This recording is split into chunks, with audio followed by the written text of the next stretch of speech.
Hello friends, welcome back to my channel. My name's Chelsea. Do you know that? I know that. I know you know it too. I'm just a lady with a bulldog, a camera, and too many opinions, and a lollipop. Trigger warning, I'm going to talk about cannibalism. You ever just like stumble, trip and fall into a rabbit hole on TikTok and you're like, this is crazy. 2 seconds later into the algorithm, you're like, all right, they got a point. Hi. You're here with me now too. So if I have to see it, you have to see it. We need to answer the age-old question. Are these really rich people just a bunch of cannibals?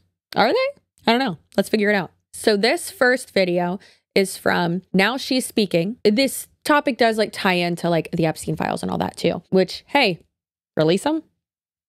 Weirdos. But also, oh, you know what? Because like, yes, those need to be released. People at the top and all over are creeps and weirdos. But first, before we get started, there's one thing we do need. So get your tinfoil hat on, get a snack. I've got my lollipop. I'm back.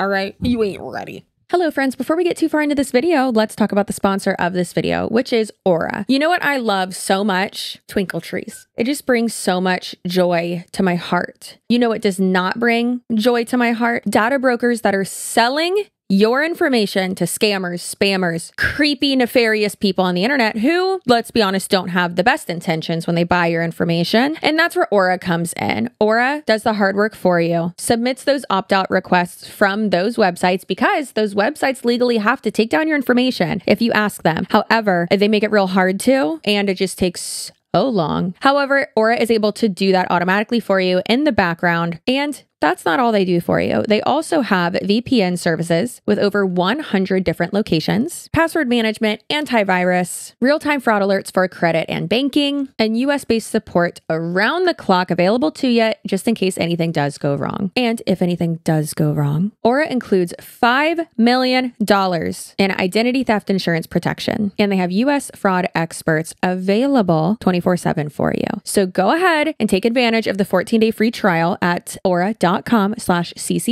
and let Aura start getting you safe online, okay? That feeling I have when I see these twinkle trees, that's how Aura makes me feel. They make me feel warm and fuzzy and safe on the internet. It is all-in-one digital security. Again, like I said, that is aura.com/CCSUAREZ. Click the link in my description box so that Aura can get to work scrubbing your internet from those data broker sites. Thank you, Aura, for sponsoring this video, and thank you to you guys for continuously supporting my sponsors so that I can get more twinkle trees. Nummy nummy, let's go. Because they're doing things that are much worse than that. They're eating people. Okay, so trigger warning, I'm going to talk about cannibalism and my experience. Well, I can't say for certain if the person that I'm stitching is like telling the truth. I will say that there are more people than we may think that support or at least defend things like cannibalism. In my abusive relationship was the first time I realized people may, that maybe cannibalism is more common than we know, the public understands, and there are people who defend it, especially people in positions of power. I haven't really spoken about like my full story of what happened to me, but essentially imagine girl moves to LA, falls into a crowd of rich, wealthy, waspy white people with generational wealth and work in the entertainment industry. I was not raised like that. My dad is straight from Greece, came here when he was 19. We're a family of immigrants. My mom is a teacher. We just don't, like, it's not how I was raised or grew up. Like, didn't have money. So imagine meeting someone who kind of introduces you to this world of people, and for a little bit before it turned into like an actual psychological thriller or horror movie, it did feel like I was like Cinderella. And in this environment, it was very like waspy, white, rich people, again, with generational wealth. So that's the backstory overview. And now I'm going to paint a picture of the incident. Imagine me in the kitchen of somebody's very large house in Pasadena. At the time that Army Hammer cannibalism news story broke, and I remember just off the cuff being like, I feel so bad for the victim. Can you imagine what she must be going through? Normal response I had assumed would be, that's horrific. That's awful. How can somebody like try and eat somebody, like pieces of somebody, right? Like that's like holy shit. What actually ended up happening was me arguing with people in that kitchen to the point where I got so flustered I was almost in tears, trying to explain to adults that cannibalism is wrong, despite if there was like any NDA signed or whatever. Because like, by the way, an NDA does not protect you against something, like if it's illegal. So I think I was very naive back then. I'm still naive to a point where I believe, and I believed then, that if I just explained enough to these very rich, waspy people, the issue was that they didn't understand. And that if I had explained enough, I believed then, and I think up until very, very recently, like a week ago, believe now that if I had explained to these people enough and broke it down why this is wrong, they would understand. And I think the same thing goes with when why I made this TikTok, right, about DV education, SA, violence against women, and getting so flustered sometimes when I see people defend abusers and see people defend like SA. And I used to believe it's because they don't understand. And if there was enough education out there, we would support victims, right? More victims would be supported. I believe like some people just want you to spin your wheels, just explaining to a grown adult that something is wrong gives them plausible deniability. I'm also recommending the book, The Gift of Fear, and also the book Without a Conscience. I'm being very choice with my words here. If you're like, she's using words that are fluffy, it's because like I don't want to get sued. I also I'm telling my story, and it's a little bit like, even now I'm telling it and like really trying not to cry. So I don't want to go too deep, but it was a terrifying experience. There are people out there that are okay with cannibalism. A lot of them are in the entertainment industry or politicians, who knows? Allegedly. Now listen, don't be like Chelsea. You've gotten all QAnon. I have not, promise you, I have not. I find this aspect of this fascinating though, because guess what? Cannibalism isn't illegal. Well, in the US, there's only one state that it is illegal, and that's Idaho. Idaho, no Idaho. Idaho, I hardly know her. Sorry. I don't know who needs to hear this, but in the United States, it is illegal to consume human flesh. In the state of Idaho, and only in the state of Idaho. In the other 49 states, there is no law against it. As the Find Law website says, in 49 states, you can at least theoretically eat human flesh and drink human blood in full view of a policeman and suffer no legal consequences. If you're wondering why Idaho bothered to have a law against it, they passed it in 1990 during the Satanic Panic, when there were people obsessed with the idea that there were Satan worshippers doing human sacrifices and rituals everywhere. So they passed a law saying that you can go to prison for up to 14 years if you eat somebody, unless it was in a survival situation. Of course, there are all kinds of laws preventing you from obtaining the meat, except in very specific ways. You would basically have to purchase it. But, for example, a few years ago, a guy on Reddit had to have his foot amputated. He asked the doctor to give it to him afterward, and he ate it just to see what it tasted like, and there's no reason you can't do that. And please note that in the near future, we will be able to eat meat that is grown in a lab. All I need is some cells from the original animal, so here's the weird part is you're probably like, wait, how is it not illegal? It isn't, but the way that you would get there is illegal. Like how are you going to end up with Jonathan's thigh meat displayed on your plate, right? An ending of a life would have to happen. Okay, that is illegal, right? Now, every state criminalizes, wild that I'm saying all these words right now, mutilating, dismembering, tampering with, or possessing human remains. So obviously, like, yeah, to be able to like prepare it and season it like a fucking flank steak, then yes. What is this video? I'm not going to apologize because I have been so delirious over the last week because my whole family, I say whole family, it was just me and my son. No one else got it. I say no one else. There's 4 of us. Yes, I'm counting Wiggum. Duh. There's only going to be 4 of us because there's not going to be another gremlin child. No, there's not. But anyways, yeah, listen, I need to be silly, goofy, and funny with you, okay? I need to make light of a obviously very serious topic that we're actually diving into that like is so fascinating that I actually want to teach you about. So back to munching on Jonathan's thighs, shall we? I'm sure there's no Jonathan is way too of a straight name. Actually, John is a straight name. Jonathan's gay or bi. I don't know what they are. And then of course, transporting, trafficking, buying, selling body parts of any kind, illegal. Felonies. Pretend this is a gavel. I can't reach my gavel. It's up on the top shelf. Tony did that. How rude. And then of course goes without saying, but serving human meat, right? But I do feel like there's a certain point that you get to when you're so rich that it's like, well, I've done everything else, you know? And like multi-millionaire and billionaire seems to be that like threshold, which obviously that's a big gap in itself, but it's like, what else am I going to do? You know? I mean, you and I don't know because we can't relate to that. I'm just happy to be able to pay my car insurance all up front instead of month to month. Okay. I'm just happy about that. I'm happy about being able to fly premium economy. Okay, girl? And then big metal tubes we fly in the sky. Still don't know how those work. Now let's hear from some pretty eloquent individuals regarding the history of cannibalism. Also, survival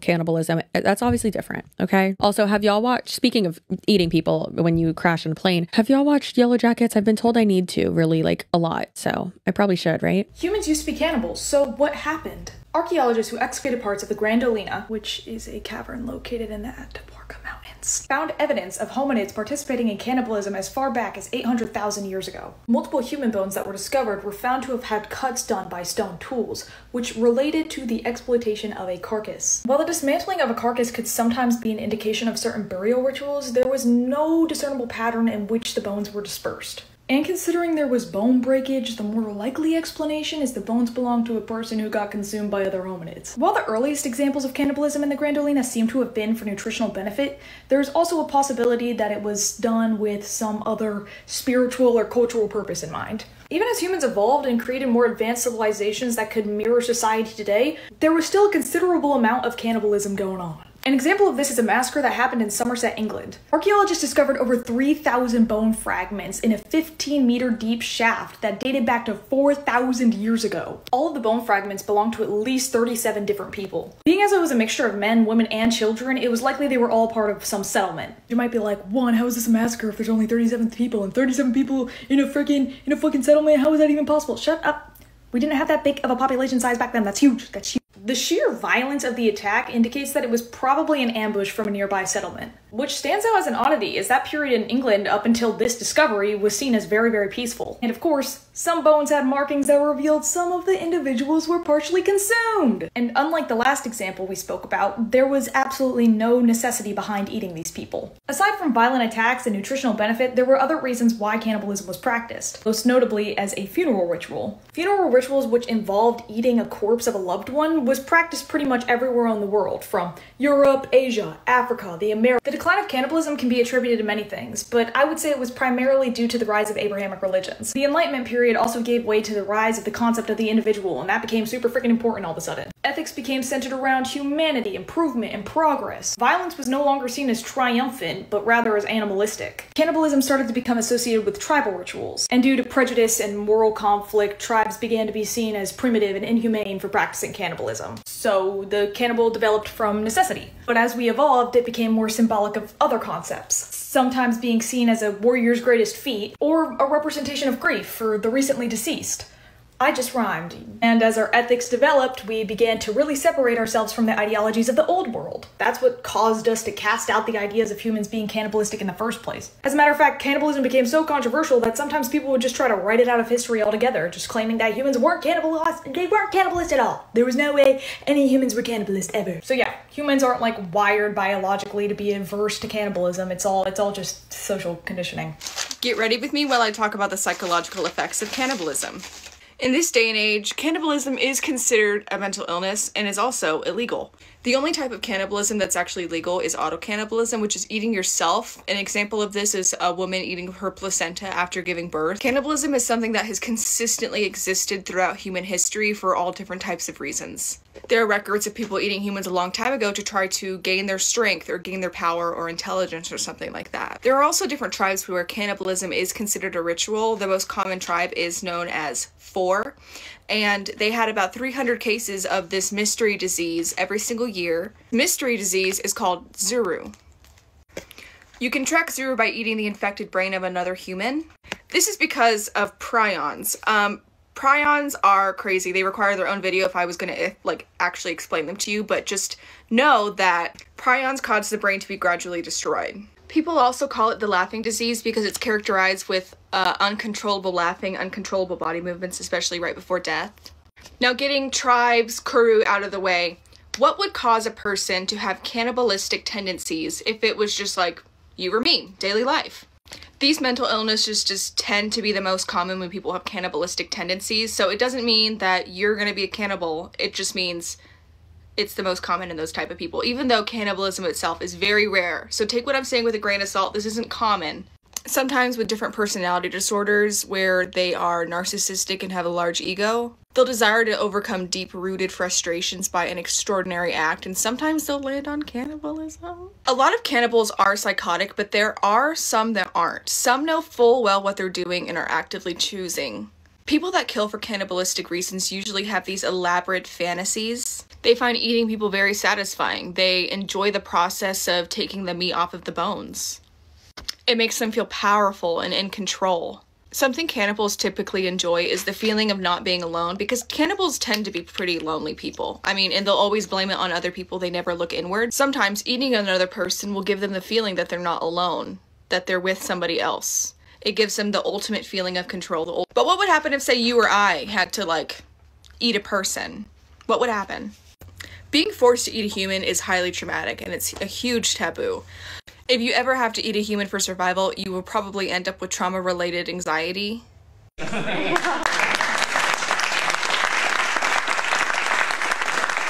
going to actually live for us in studio tonight. Good evening, Morgan.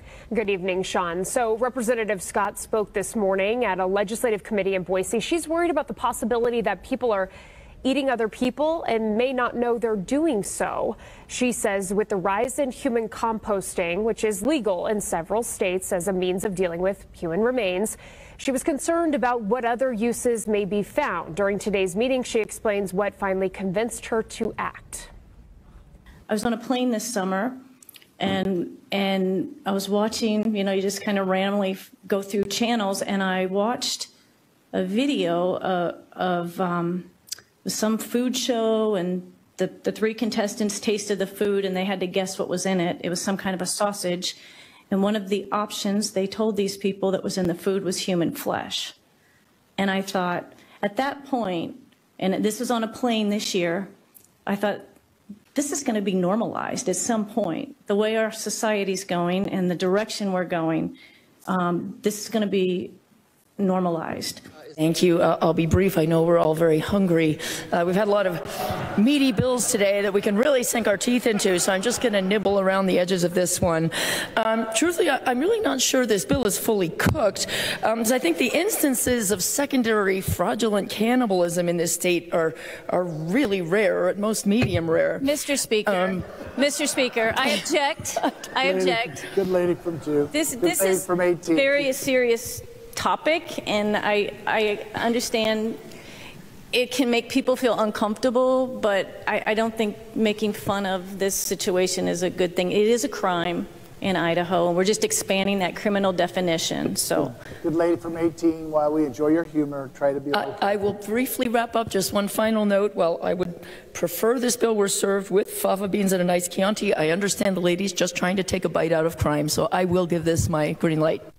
Now, QAnon definitely, in my opinion, loves the conspiracy of rich people eat people. And I mean, maybe that just comes from the myth of, or the urban legend, I guess, of rich people drink blood or scare babies so that they can then eat part of their brain or get their adrenal chrome and live forever and look better. And it's you think the people that you're accusing of doing that look like garbage. You think they're doing that? They look awful. Have you seen Donald Trump's vagina neck? Have you seen Hillary Clinton's earlobes? Have you? Listen, have you seen Jeff Bezos's wife's face? All that money, and you came out looking like the tiger lady? Wild. Absolutely. It's insane to me that she has 100 times more money than Kris Jenner, But yet that's the difference in like going to someone good. Look at Kris Jenner's face. Look at whatever her name's face. It's, what is it, Lauren Sanchez? Is that what it is? That sounds right. Doesn't feel right. It don't look right, but it sounds right. So here's an article from Vox. The QAnon conspiracy theory embraced by Trump, several politicians, and some American moms. QAnon has been named one of the largest extremist networks in the United States. The conspiracy theory, which began as a claim that President Trump and Robert Mueller were saving the world from cannibal pedophiles, grew out of 4chan message boards. Now it's gone mainstream and it's reaching moms and Instagram health gurus. Now here we have a post from the Reddit group Change My View, which love it.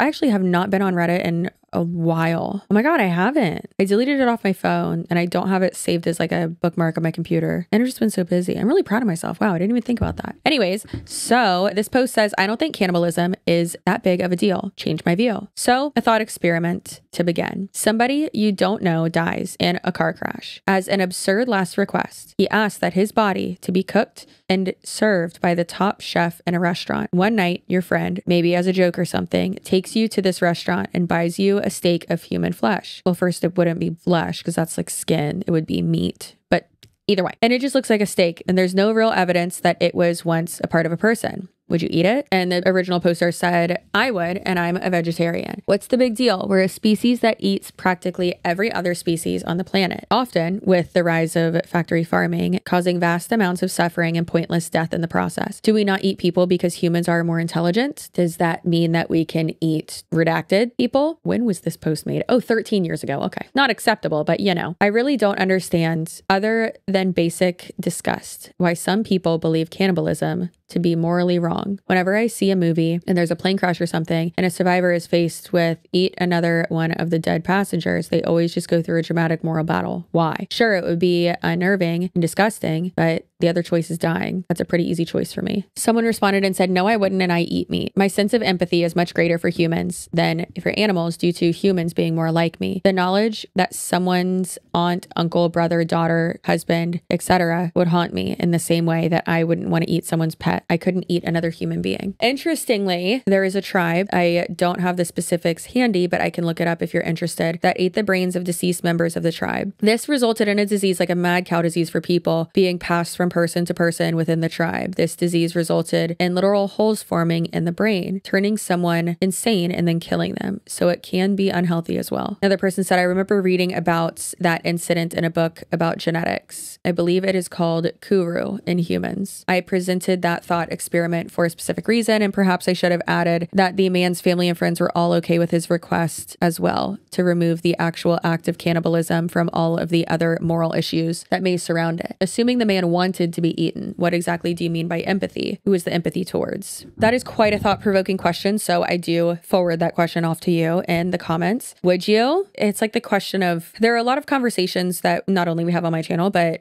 just in life in general, where it's like at just surface value, it's like, well, yeah, but then it's like, wait, no, because it came from somewhere, like it's someone. How were they obtained? Like what? So no, thank you. Another person 3 years ago, my neighbor's bringing me cookies. Not to be eating while we're talking about cannibalism, but my neighbor down the street, she's 10, 11, I don't know, but she's amazing. And she made me these cookies. I bought them from her, but she sold them at a little market and I was like, well, I want some. So she made me a bunch. These are the most delicious things I've ever had in my life. I also haven't eaten all day. So this is going to be really inappropriate that I'm eating a cookie while talking about cannibalism, but it's going to be delicious and I'm deal with it. Okay, Buster. Anyway, so morbid questions. Do you think that rich people can get away with cannibalism, eating human meat? Are there any reports or rumors of famous rich people who have engaged in cannibalism, similar to how Jeffrey Epstein case revealed that the powerful men who are involved in sex trafficking? Rich people definitely do eat exotic animals. They're probably the only ones that can afford to do that shit. So would it really be shocking if there were people out there who sourced human flesh? Stop saying flesh. It would be human meat, not flesh. I just hate the word flesh. One person said, I think there are definitely a few people, I don't know if they're rich or not, who have eaten human meat legally before. And then it says that Vsauce did a video on cannibalism, a few examples, people who have gotten away with it. Someone said most definitely wealthy Victorian socialites would eat mummified corpses in unwrapping parties during the big Egyptian craze and during the age of terror following the French Revolution. Rumors of Aristocats, Chelsea? Aristocats. Abraham DeLacy? Thomas O'Malley, O'Malley the alley cat, eating people. We're flying around. So anyways, let me know what you think. And I'm sorry, I know this is a shorter video, but you know, I got cookies to eat, not Jonathan's thighs to eat, okay? But isn't it so fascinating that like cannibalism isn't illegal, but like why, what's happening? So that's insane. And just seeing like everything that has come out in those emails, not even in the files, is I literally just said the phrase in the files or in those emails while wearing, what's going on? Are we okay? Delirious, I tell you. Also, to anyone who would be in the comments and be like, well, what would you do if your favorite politician was exposed in the Epstein files? First of all, having a favorite politician is cringe. Wearing political merch is cringe. Having a political related flag is cringe. Very cringe. Stop it. For the love of God, please. I don't know these people. Even if I did, anyone who is or is very closely associated with or attempting to protect these types of people should be thrown into an active volcano. Like, oh no, someone I voted for previously is in there. Okay, oust them so that no one will ever vote for them again. And people probably still will. The creeps. This was a wild video. I don't know what happened. I hope you know what happened because I don't. But you know what? These cookies are amazing. If you are subscribed, you deserve cookies like this in your life. And you deserve to have a tinfoil hat look this good on your head. And you deserve everything good in your life and to not be eaten. That's the bare minimum, girl. But then this one could get real messed up, Chelsea. Be careful. But then if you're not subscribed, I also don't want you to get eaten. Don't do that. But you'll probably be banished to Idaho. And listen, Idaho is great because they've made it illegal to eat people there. But that's the only reason. Who's from Idaho? Nobody. Nobody lives there. Just like nobody lives in North Dakota. Who lives in North Dakota? Nobody. Yeah, you betcha. No, nobody lives there. That's a fake place, just like Australia. Now, if you comment, tell me that you're from Idaho, I'm going to have to say Idaho, I'm sorry. Or in North Dakota or Australia, I'm going to have to say that's a fake place. You're not real. You're fibber. Anyways, this was a wild ride. I don't even know what we're saying or doing right now. I'm so delirious still from being sick. And I was like hallucinating on the toilet the other night. It's been a wild ride. Okay. It's getting close to the end of the year. And I do, of course, just want to start saying in the end of my videos more often that I really appreciate you guys so much. Because of you, I'm able to not only give so much to others, my family, friends, back to my subscribers, you know, with the content I make, but then also with the people that I make videos about. This one was silly, goofy, funny, weird. But when we're highlighting someone and they have a GoFundMe, something like that, and we're actually able to give, I'm able to do that because of you guys. So I just want to say thank you so much for watching my videos, supporting my sponsors, and supporting my channel in general, and supporting the people that I make videos about if they're good people. Anyways, I will see you in my next video. Stay spicy. Your butt looks good. You're a hot bitch. You might be a dumb bitch, but you're a hot bitch. I'll see you in my next video. Goodbye.